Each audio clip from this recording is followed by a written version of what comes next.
श्रोतेहो नमस्ते. आपल्या सर्वांना शुभ दिवस.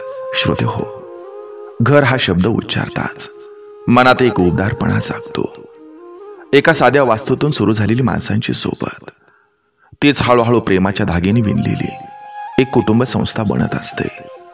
तिथं ना केवळ नातेसंबंध जपले जातात, तर एकमेकांच्या अस्तित्वात अर्थ सापडत असतोय. आपण जगात किती मोठं झालो ना, तरी परत यायचं घर हे मात्र लहानसं हवं असतंय, जिथं कोणती अपेक्षा नसते, पण मनापासून दिलेला एक कप चहा जग जिंकवत असतोय. जिथं न बोलता समजून घेतलं जातं, जिथं आपलेपणाची भावना खऱ्या अर्थानं उगम पावत असते. श्रोते हो, घर हे फक्त विटा सिमेंट भिंती यांचं नसतंय. ते असतं प्रत्येकाचं थकलेलं मन उभं राहावं यासाठी दिलेला एक आधार असतोय. ते असतं चुकलं तरी पाठीशी उभं राहतं, रागावूनही माफ करतं. हेच घर जेव्हा माणसाने भरतं ना, तेव्हा त्यातून नात्याची, भावकीची आणि आपुलकीचा गंध फुलत असतोय. श्रोते हो, आज नाती झपाट्यानं बदलत चाललेत. संवाद कमी होत आहेत आणि गैरसमज हे मात्र जास्त होत आहेत. पण याच बदलत्या काळात घर आणि नात्यांचं मूल्यमापन करायला हवंय. आपल्या आयुष्यात सर्वात जास्त किंमत या माणसांची आहे, जे आपल्या आसपास आहेत, बोलत नाहीत, पण कदाचित आपल्यासाठी सतत जगत असतात. श्रोते हो, भावकी ही फक्त लग्न कार्यात भेटणारी माणसं नसतात. ती असते ती वेळ आली की फोनवरती विचारपूस करणारी, आपलं दुःख आपलं समजून घेणारी आणि आपलं यश कौतुकानं मानणारी माणुसकीचे साखळे असते. श्रोते हो, प्रत्येक नात्याचं एक सूत्र असतंय, मी पेक्षा आपण अधिक महत्वाचं ठरावं. विवाद होऊ देत, मतभेद होऊ देत, पण संवादाची दारं कधीच बंद होऊ देऊ नका. कारण श्रोते हो, प्रत्येक नातं हे तुटण्याआधी अनेकदा जपता येतं, पण तुटल्यावर त्या नात्याच्या आठवणींचा भार मात्र आयुष्यभर वागवावा लागत असतोय. याच्या जीवनाच्या धावपळीत आपण प्रगती करत जातो, यश मिळवत जातो, पण घरातल्या चेहऱ्यामागं लपलेली ती प्रेमाची, आपुलकीची, सोबतीची नजर आपण विसरतो. त्यासाठी हे शब्द, हे सुविचार, हे एक स्मरण आहे की माणसं, नाती, भावकी हीच खरी संपत्ती आहे. शेवटी श्रोते हो, आयुष्य संपताना बॅलन्स नाही, पण आपली माणसं आपल्या बरोबर असतात.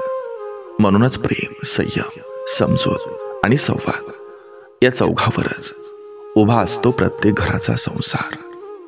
बघा, पडतंय का? नक्की विचार करूया. चला, आजही आपल्यासाठी सुंदर विचारांची ही शिदोरी, ही मालिका अशीच पुढे घेऊन आलोय. चला, करूया सुरुवात सुंदर विचारांना, सुंदर सुविचारांना.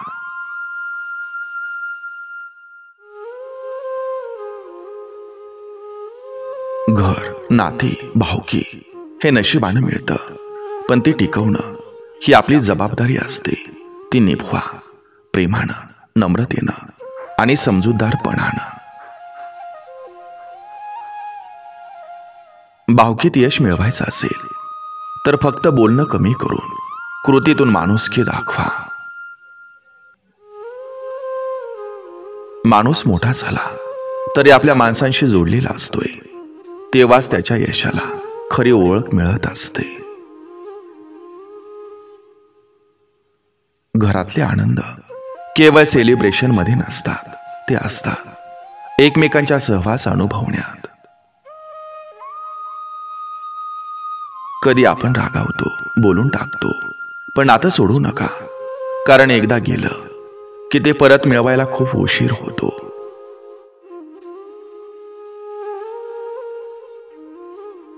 नातं मजबूत हवं असेल तर दररोज काही वेळ घरासाठी आणि आपल्या माणसांसाठी द्यायला हवा. नाहीतर वेळ जातो आणि नाती विरून जातात.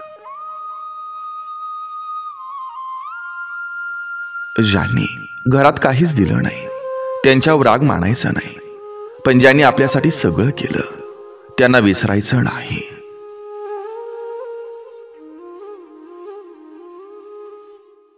मनातल्या गोष्टी या वेळेवर बोलाव्यात. नात्यांमध्ये गैरसमज तयार व्हायच्या आधीच समजून घ्यावं, आणि हीच एकोप्याची गुरु किल्ली असते. आपलेपणा हे नात्याचं खऱ्या अर्थानं मूल आहे. तो नसेल तर नातं फक्त नावापुरतं उरतं.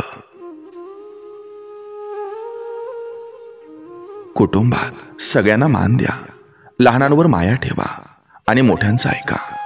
अशा वातावरणातच घरात सतत आनंद नांदत असतो. भावकीत मोठेपणा दाखवायचा असेल तर वादविवाद मिटवायला पुढे या, कारण शांतता राखणारेच खरे कुटुंब प्रेमी असतात. प्रेम लपवू नका, ते उघडपणे व्यक्त करा. नात्यांना काहीतरी वाटून घ्या, वाटून द्या. जे उरतं तेच नातं अधिक दृढ करतं.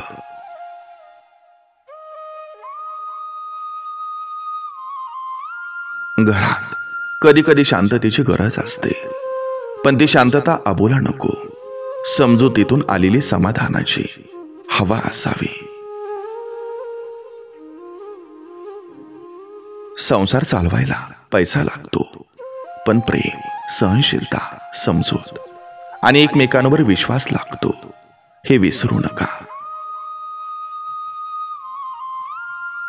घरात जर कुणाचं मन दुखावलं असेल तर क्षणाचाही विलंब न करता माफी मागा. माफी मागणं म्हणजे लाचार होणं नव्हे, तर नातं जपणं असतं. कधी कधी वाटतं मीच का समजून घ्यावं, पण लक्षात ठेवा, जे नातं टिकवतो तोच खरा माणूस असतो. अहंकार विसरून माणुसकीनं वागणं हेच नात्यांचं सोनं असतं.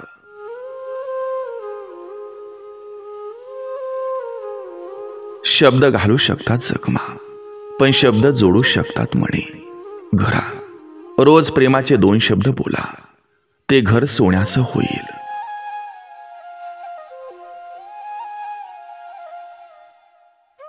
कधी काळजी म्हणून बोलणं हे चुकीचं वाटतं, पण ते बोलणं नसतं, ते असतं प्रेमाचं दुसरं रूप.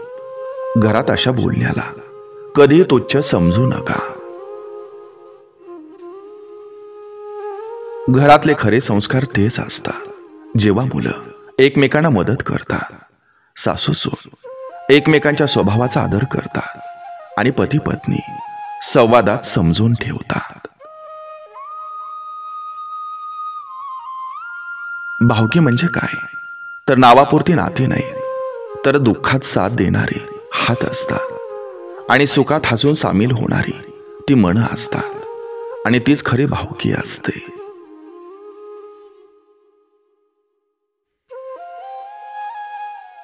नात्यात मान राखायचा असेल तर तो ऐवजी आपण बोलायचं शिकावं लागतं. एकमेकांच्या चुका समजून घेणं म्हणजे नातं जपणं होय. घरात रोज चहा झाला तरी ठीक आहे, पण रोज प्रेमानं 2 शब्द बोललं गेलं तर ती शांती घरात दरवळत असते. सुख म्हणजे महागडे जिन्नस नव्हे, एकत्र जेवलेली जेवणं, एकत्र घेतलेली हास्याची लाटा आणि एकमेकांना समजून घेतलेलं मौन, हेच असतं घराचं खरं सुख. कुटुंबात सगळे वेगळे वेगळे स्वभावाचे असतात, पण एकमेकांना समजून घेणं, आपलेपणानं वागणं हीच खरी एकोप्याची ओळख असते. तिथं मतभेद असले तरी मनभेद नसावेत.